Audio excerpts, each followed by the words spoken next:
2020학년도 서울대 편입학 요강이 발표되었습니다. 입학 원서는 인터넷 원서 접수로 진행이 되는데요. 12월 9일부터 13일까지 진행합니다. 오전 10시에서 오후 5시 사이에 원서 접수가 가능하고 서울대학교 입학본부 홈페이지를 통해서 원서 접수를 할 수 있으니까요. 여러분들이 일정 체크 잘 하셔서 지원하셔야 될 것 같고요. 지원 서류 같은 경우에는 우편 또는 서울대는 방문 제출도 가능하다라고 명시하고 있어요. 그래서 직접 방문해서 제출할 수도 있는데요. 12월 10일부터 16일까지 지원 모집 단위의 소속 단과대학으로 직접 접수, 제출해야 합니다. 따라서 제출 서류 마감 일자, 우체국 소인까지 확인하셔서 우편으로 보내되 단과대학으로 제출해야 된다는 거 여러분들이 보셔야 될 것 같고요. 어디에 제출하는지도 중요하잖아요. 그래서 내가 인문대학에 지원한다라고 하면 인문대학 소속 단과대학으로 제출이 돼야 된다는 거 체크하셔야 될 것 같습니다. 필답고사는 12월 26일, 면접, 구술, 실기고사는 역시나 12월 26일 목요일에 단과 대학별로 시행이 돼요. 그래서 서울대는 사실은 이렇게 단과 대학별로 서류 제출이라든지 뭐 이런 시험 실시 여부도 진행이 되는 부분이 있어서 사실 여러분들이 확인할 때는 단과대별로 확인을 해보시는 게 더 빠른 방법이다라고 보시면 될 것 같고요. 1단계 합격자 발표가 2020년 1월 3일 지원 모집단이 소속 단과대학 홈페이지에 발표된다고 하니까 이 점도 체크해 보셔야겠습니다. 전체 합격자는요, 서울대학교 입학본부 홈페이지를 통해서 2020년 2월 7일 금요일에 발표될 예정이라고 합니다. 2020년 서울대 학사 편입학, 인문대학, 그러니까 서울대는 일반 편입학이 없죠. 학사 편입학만 진행이 된다는 거 여러분들이 아실 텐데요. 인문대학에서는 도거동문학, 동양사학과, 철학과, 미학과, 고고미술사학, 미술사학 전공에서 각 한 명을 선발해요. 그렇기 때문에 굉장히 치열하죠. 한 명을 뽑고 또 기준에 못 미치면 아예 모집하지 않을 수도 있다. 이렇게 명시하고 있기 때문에 치열할 것이라 보여지고요. 사회과학대학의 정치외교학부, 정치학 각 1명, 외교학 1명, 경제학부 4명, 사회학과 1명, 또 자연과학대학의 수리과학부 1명, 물리천문학부의 물리학 전공 1명, 화학부 1명, 생명과학부 1명, 지구환경과학부 1명, 간호대학 3명, 경영대학 2명, 또 공과대학의 기계공학 2명, 우주항공공학 1명, 재료공학 1명, 전기정보공학부 2명, 컴퓨터공학부 1명, 또 건설환경공학부, 건축학과, 에너지공학과, 건축환경공학부는 2명, 나머지 산업공학, 원자핵, 조선해양공학, 에너지자원공학 각 1명 등으로 대부분 한두 명 정도 선발하고 있다라는 거 여러분들이 확인하셔야 될 것 같고요. 올해 학사 편입학으로 학생을 모집하지 않는 모집 단위는 사범대학입니다. 그래서 서울대 사범대학은 학사 편입학이 올해는 없다. 이렇게 보시면 될 것 같습니다. 서울대 학사 편입학의 지원 자격은요. 일단 뭐 아시겠지만 학사 학위를 취득한 동등한 학위를 이제 지원, 학사 학위 취득 예정자 또는 학사 학위 취득자 또는 동등 이상의 학력이 인정되는 자에 한해서 지원이 가능한데요. 영어 성적을 내야 돼요. 역시나 서울대도.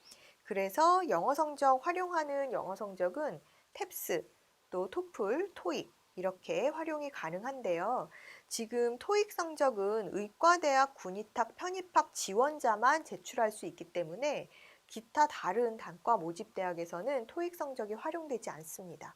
그래서 이 부분도 여러분들이 다른 모집 단위의 지원자는 토익이 활용되지 않는다. 그러니까 토플이나 탭스만 가능하다. 이렇게 보셔야 될 것 같고요.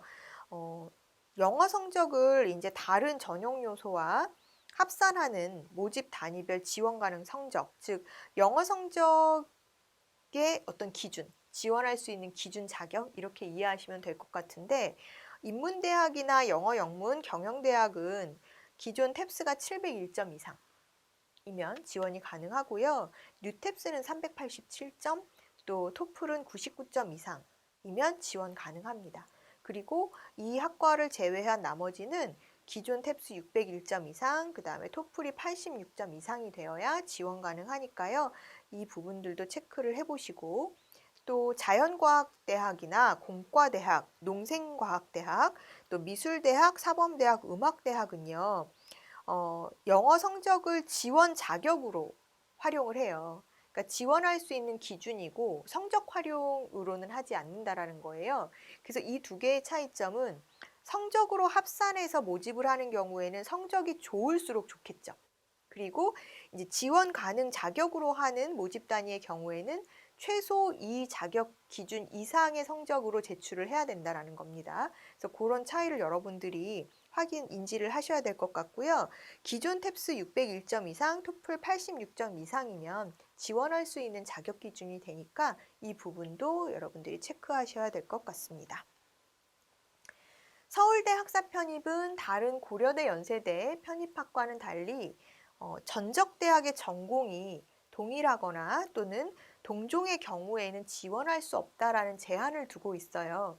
그렇기 때문에 그 기준을 여러분들이 보셔야 되는데 올해 발표된 입학 요강을 보면은요. 그런 지원 자격 제한에 대한 기준, 즉 이 학과에 지원했을 때는 전적대학에 이런 전공을 하는 경우에는 지원할 수 없다라는 기준이 상세하게 기재되어 있으니까 입학 요강을 잘 보셔야 돼요. 잘 보셔야 되고 예를 들어서 내가 서울대 경제학부에 올해 학사 편입을 하겠다. 이런 목표를 갖고 있는 학생들은 전적대학 전공 명칭에 경제가 포함돼서는 안 되고요.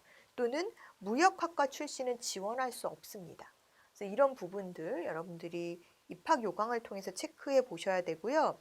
전공 제한을 두지 않는 경우가 있어요. 즉 예를 들어서 전적대학의 전공 상관없이 지원할 수 있는 그런 단위는 아시아 언어문명학부 그리고 철학과 미학과입니다.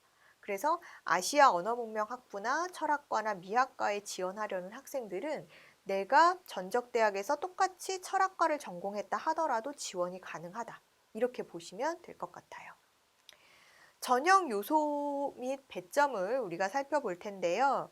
학사 편입학 같은 경우에는 일단 이론 시험, 그러니까 영어 성적하고 이론 시험이 있죠. 그래서 이론 시험의 전공 과목 성적은 모집 단위별로 차이가 있습니다. 즉 인문대학 같은 경우에는 이론이 이제 100점으로 들어가고 또 제2외국어가 추가되는 경우도 있어요.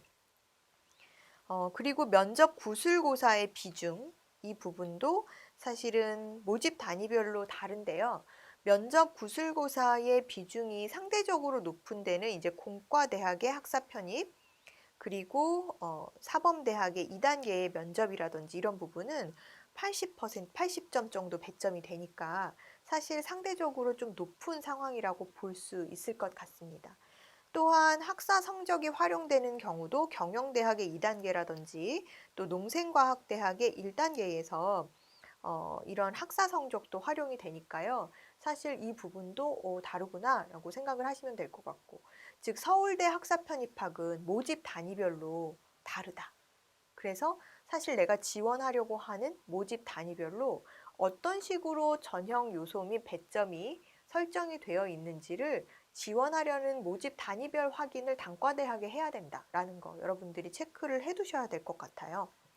선발하는 방법은 이제 1단계 성적, 2단계 면접 이 부분도 지금 말씀드린 바와 같이 이렇게 모집 단위별로 좀 차이가 있다. 예를 들면 인문대학은 1단계 영어 성적이랑 면접 구술고사 성적을 다 합산해서 모집 인원의 3배수를 1단계 합격자로 먼저 뽑고 2단계에서는 1단계 전체 성적과 전공 성적, 제2외국어 성적까지 합산해서 합격자를 선발하는 방식. 이게 이제 인문대학이고요. 또 경영대학 같은 경우에는 영어 전공 성적을 합산해서 성적 순으로 2배수를 먼저 뽑은 다음에 2단계에서는 1단계 성적하고 면접 구술고사 학사 성적을 합산해서 성적 순으로 선발해요. 즉 면접이 1단계에서 활용되느냐 2단계에서 활용되느냐도 이제 모집 단위별로 다르고 또 공과대학 같은 경우에는 전공이나 면접 구술고사 성적을 합산해서 성적 순으로 선발을 하거든요. 그렇기 때문에 공과대학이라든지 또 농생대학, 미술대학, 생활과학대학, 음악대학, 간호대학, 자연과학대학 등은 단계별 전형이 진행되지가 않아요. 그래서 이거는 그냥 일괄합산 방식으로 진행되니까 어떤 단위는 1단계, 2단계로 나누어서 선발을 하고 또 어떤 모집 단위는 전체적인 걸 일괄적으로 일괄합산 방식으로 단계 구분 두지 않고 선발을 한다라는 것도 차이점이라고 볼 수 있습니다. 그래서 여러분들이 이런 부분도 상세하게 단과대학별로 체크하시는 것이 좋을 것 같고요.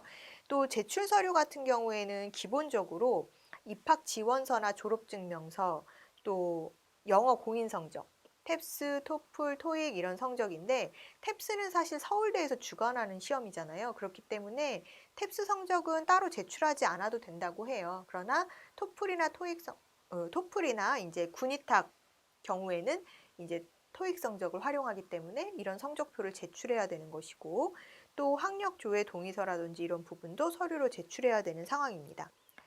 단과대학마다 이런 추가로 제출해야 되는 서류의 부분도 사실 다른데요. 그렇기 때문에 서울대 편입학을 도전하는 학생들은 무엇보다 제출해야 되는 추가 서류에 대한 부분은 단과대학별로 문의를 해서 확인해 두시는 게 좋습니다.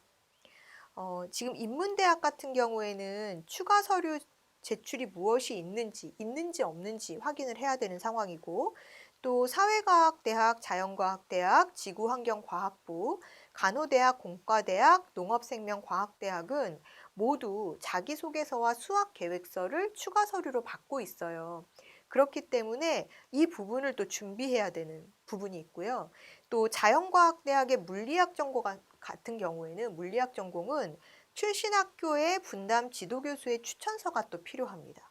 그러니까 내가 지원하려고 하는 단위별로 이렇게 제출해야 되는 서류나 또 서류의 유무가 다 다르구나라는 거를 여러분들이 확인하시고 무엇보다 정확한 거는 단과대에 문의를 해보시는 게 좋다라는 겁니다. 그렇게 해서 확실히 확인하신 후에 제출을 해야 된다라고 보시면 될 것 같고요. 물론 추가 서류를 요구하지 않는 모집 단위도 있어요. 그래서 물리학이나 화학, 지구환경과학부를 제외한 자연과학대학, 또 경영대학과 농업생명과학대학, 응용생물화학부, 사범대학, 생활과학대학, 소비자 아동학부, 음악대학의 작곡과 작곡 전공을 제외한 음악대학 이런 부분들은 추가 제출 서류가 없다라고 하니까 여러분들이 서울대는 모두 자소서가 있는 게 아니구나, 모두 학업 계획서가 있는 건 아니구나 이거 생각하셔야 되고요. 추가 제출 서류에 자기소개서와 학업계획서를 요구하는 경우에는 서울대 단과대 홈페이지를 참고해서 내가 제출해야 되는 서류 양식을 확인하시는 게 좋습니다. 학과마다 요구하는 그런 항목이 좀 다를 수 있기 때문인데요. 지금까지 이제 나왔었던 그런 공통적인 서류 양식을 우리가 살펴보면은요. 보통 서울대 자기소개서는 5개 항목을 요구해요. 그래서 경력, 그러니까 경력은 대학 생활이나 학사 편입학이기 때문에 대학 생활이나 또는 직장 활동에서의 어떤 경력 사항, 그리고 지원 동기 및 장래 계획, 또 성격의 장단점 및 특기, 상벌사항. 상벌사항이라는 거는 입상한 또 혹은 내가 땄었던 자격증에 대한 그런 내용이겠죠. 그리고 기타. 여기서 기타는 이제 본인의 강점, 장점 이런 특이점을 어필하라는 건데요. 어찌 보면 자기 PR을 할 수 있는 항목이다. 이렇게 보시면 될 것 같습니다. 또한 연구 계획서는 서울대 학사 편입학의 수학 연구 계획서는 사실은 굉장히 구체적이고 전공과 관련한 그런 수준 높은 연구 계획서를 제출해야 되는데요. 지금 보시면 항목이 진학을 가정했을 때 내가 이 서울대 지금 편입학에 지원해서 진학을 했을 때 희망 연구 분야 및 연구 계획에 대해서 상세하게 기술해야 되고요. 또 학부 이수 전공 과목 중에 관심 과목이 무엇인지에 대한 기술도 필요하고 또 진학했을 때 이후의 계획 그리고 마지막으로는 기타 내가 또 강조하고 싶거나 얘기를 하고 싶은 그런 상황에 대해서 작성을 해야 됩니다. 그래서 이렇게 자기소개서, 수학연구계획서가 지금 공통적인 부분을 말씀드렸지만 이게 단과대학이나 학과에 따라서 요구하는 내용이 조금 다를 수도 있기 때문에 최종적으로는 각 단과대학의 확인을 반드시 해보셔야 합니다. 입시양명이었습니다.